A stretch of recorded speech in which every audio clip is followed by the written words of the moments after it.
ঘরে থাকা কিছু স্বল্প উপকরণ দিয়ে আজকে মজাদার একটা রেসিপি বানাবো। করলার এই রেসিপিটা যে একবার খাবেন সে আর ভুলতে পারবেন না, বারবার বানিয়ে খাবেন। আসসালামু আলাইকুম ভিউয়ার্স, আপনারা কেমন আছেন?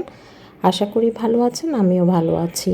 এই তো দেখতেই পাচ্ছেন আমি কয়েকটা করলা নিয়ে নিয়েছি কাঁচামরিচ, পেঁয়াজ আর রসুন। এদিকে তেল গরম করতে দিয়ে দিয়েছি।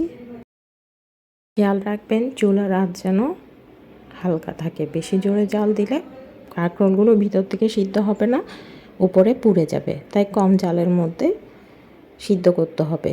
আমি কাঁচামরিচ দিয়ে দিব পেঁয়াজ আর রসুন।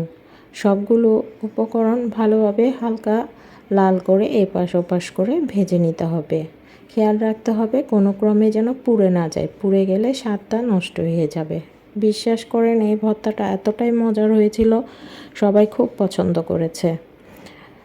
আমি এখন বানাচ্ছি তো আমার দেখে আবার লোভ লেগে যাচ্ছে।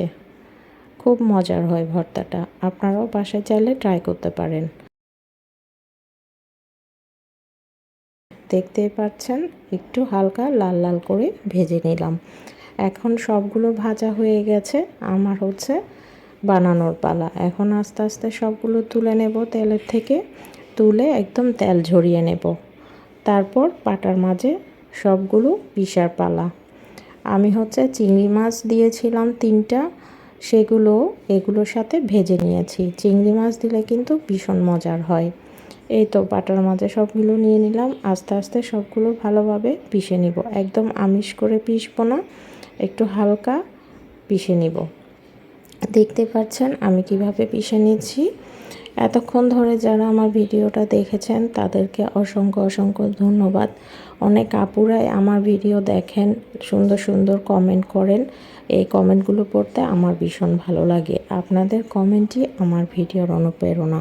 এই তো ঈদ চলে গেল, ঈদের মধ্যে এত মাছ মাংস খাওয়া হয়েছে, এখন আর কিন্তু একদম ভালো লাগছে না।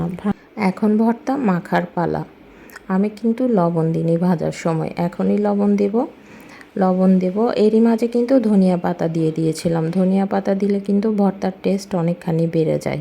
তারপর লবণ দিয়ে তারপর অবশ্যই কিন্তু সরিষার তেলটাই দিতে হবে। যদিও বা আমি ভেজেছি, তারপরও মাখার সময় সরিষার তেলটা দিলে ভর্তাটা খেতে ভীষণ মজাদার লাগে। কে কোথা থেকে দেখছেন অবশ্যই কিন্তু আমাকে কমেন্টে জানাবেন। আজকের ভর্তাটা কেমন হয়েছে তাও জানাবেন। এই তো আমার সরিষার তেল একটু কম হয়ে গিয়েছিল, আর একটু দিয়ে দিলাম। সবগুলো উপকরণ ভালোভাবে মাখাচাকা করে মিশিয়ে নেব। এই তো আমার ভর্তা প্রায় রেডি হয়ে গেছে। এখন পরিবেশনের পালা। আজকের ভর্তাটা কেমন হয়েছে অবশ্যই আমাকে কমেন্টে জানাবেন। যারা যারা খেয়েছেন বা খাননি অবশ্যই জানাবেন। আজকে তাহলে এই পর্যন্ত। আল্লাহ হাফেজ।